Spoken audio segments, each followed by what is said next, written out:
Estamos de volta com o Estúdio 360, agora para falar de aposentadoria. Muita gente, quando chega na idade de se aposentar, acaba se frustrando ao descobrir o valor que vai receber do INSS. Cacá, acaba sendo uma surpresa nada boa.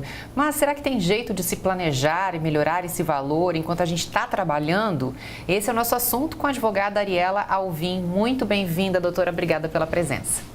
Boa tarde, obrigada. Doutora, vamos lá. Tem como, por exemplo, os trabalhadores, e acho que a gente pode falar também dos empreendedores, aqueles que têm uma empresa própria, eles têm hoje com facilidade como saber o seguinte: opa, isso aqui é o que falta para minha aposentadoria, para meu descanso, e eu estou recebendo hoje tanto e vou receber X lá quando eu me aposentar. Como é que isso funciona hoje? Sim, hoje funciona da seguinte maneira: aquela pessoa que trabalha por conta própria, o famoso autônomo, ele está inserido na categoria de contribuinte individual. Ele pode contribuir e, na verdade, ele deve contribuir para o INSS. Pode iniciar um carnê de recolhimento por meio do site da Receita Federal, emitindo uma guia GPS, como também pode fazer um carnê, aquele carnê da capa laranja que compra em papelaria. Sim. Isso. Então, tem como se organizar, tem como prever o futuro e tem como ficar respaldado para em algum momento de adversidade, como o auxílio-doença, por exemplo. Okay. Agora, tem como saber quanto eu vou receber de acordo com quanto eu pago, por exemplo? Tem como fazer alguns estudos, Andressa. Hoje existe o chamado planejamento previdenciário, que nada mais é do que o estudo do histórico das contribuições daquele segurado do INSS, que vai levar em conta quantas contribuições já foram feitas, os valores desses salários de contribuição, assim como a idade. E daqui quanto tempo aquela pessoa pode se aposentar. O primeiro passo é procurar um profissional especializado, gabaritado para tanto, verificar dentro do aplicativo Meu INSS quanto tempo tem de pagamento, quais os valores destas contribuições e como pode melhorar dali por diante. Isso que eu ia perguntar. Digamos que eu entre aqui agora no aplicativo do Meu INSS, olhe e fala, eu deixei de pagar durante tal período, eu gostaria de ter um valor um pouco maior quando eu for me aposentar.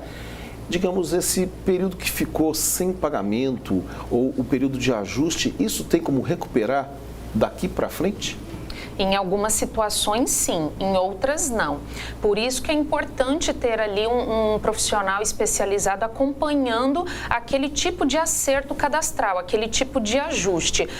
Em termos práticos, para esse contribuinte autônomo, os últimos 5 anos são passíveis de fazer esse conserto simplesmente emitindo a guia de pagamento e pagando. Pode ligar no 135, pode acessar o Meu INSS e selecionar a aba de serviços, ajustes de contribuição.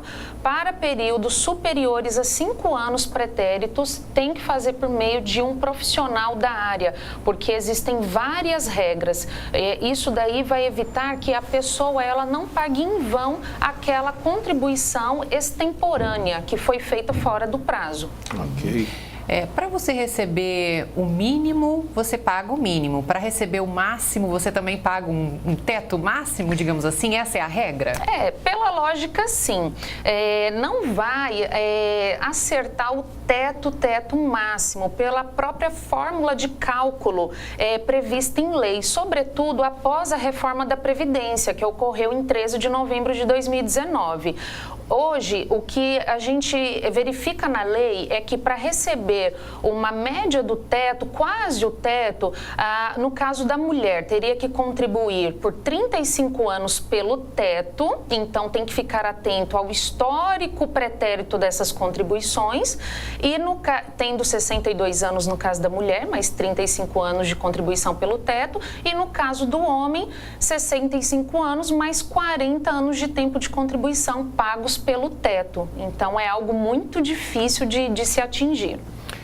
Isso mudou, porque durante um período havia um cálculo que levava em consideração parte das contribuições, é isso? Essa regra vale ainda para alguém ou hoje essa contribuição, digamos, total durante o período todo é a que vale para todo mundo? A principal mudança na reforma da Previdência foi esse histórico de contribuições, desde quando que eu vou considerar aquelas contribuições pagas e como é feita essa média aritmética. Até 2019, até novembro de 2019, o cálculo era feito basicamente da seguinte maneira: pegava-se as 80% melhores contribuições de julho de 94 até o momento da aposentadoria e eram descartadas as 20% piores. Depois da reforma da Previdência, faz um cálculo parecido, mas pegando 100% desses salários de contribuição de julho de 94 até a atualidade, mas não para por aí.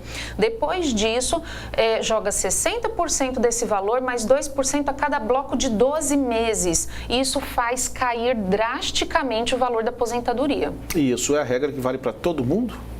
Ou é uma regra, por exemplo, que quem começou a contribuir lá atrás tem outro tipo de regramento mesmo?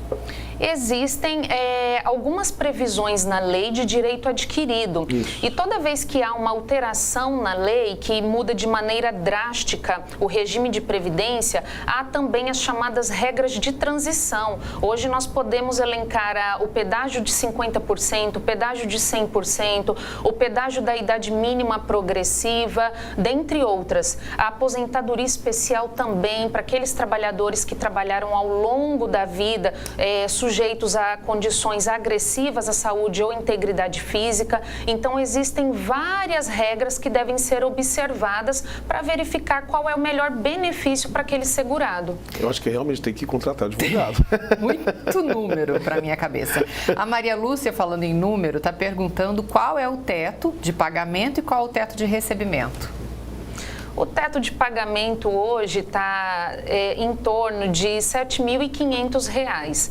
O de recebimento chegaria em torno, mais ou menos, de 6.960, considerando aquele cálculo que eu falei agora há pouco, da mulher pagar durante toda a vida laboral pelo teto, ou no caso do homem também, e respeitando a idade mínima. Então, o teto dificilmente será atingido. Pelas informações que a senhora tem, é lógico que não é de responsabilidade dos advogados, mas a fila ainda está muito longa para a pessoa conseguir o objetivo dela final, que é se aposentar? Está demorando muito? A fila para aposentadoria não é tão extensa quanto dos auxílios doenças ou do LOAS-BPC, que depende de perícia. Mas dependendo do tipo de aposentadoria, como por exemplo uma aposentadoria que lida com atividade especial, que eu falei agora há pouco, que é daquele trabalhador que ficou sujeito a agentes agressivos ao longo da sua vida laboral, esse tipo de aposentadoria demora um pouco mais porque tratam de vários documentos específicos, como, por exemplo, o PPP, que é o Perfil Profissiográfico Previdenciário. Existe um setor dentro do INSS que analisa esse tipo de documento técnico, então demora um pouco mais. Ok, muito obrigado. Obrigada, doutora. Eu que agradeço. Vamos para a previsão do tempo, terça-feira, com predomínio de sol em grande parte do estado. Olha o céu azulzinho, lindo, hein? Azulzinho, muito bonito. O mar estava muito bonito também. Muito bonito hoje de manhã. Na Grande Vitória, sol entre algumas nuvens, eu não estou vendo nenhuma ali, mas sem previsão de chuva, mínima de 21 e máxima de 33 graus. Quarta-feira, com predomínio de sol ao longo do dia no estado, mínima de 23 e máxima de 35 graus. Cacá, você ouviu falar que diz que vai ter temporal essa semana? Pois é, falaram, tem uma previsão de temporal. Não sei onde está, não. Não sei aonde está esse temporal.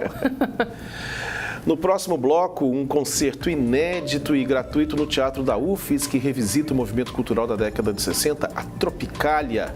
É um instante só.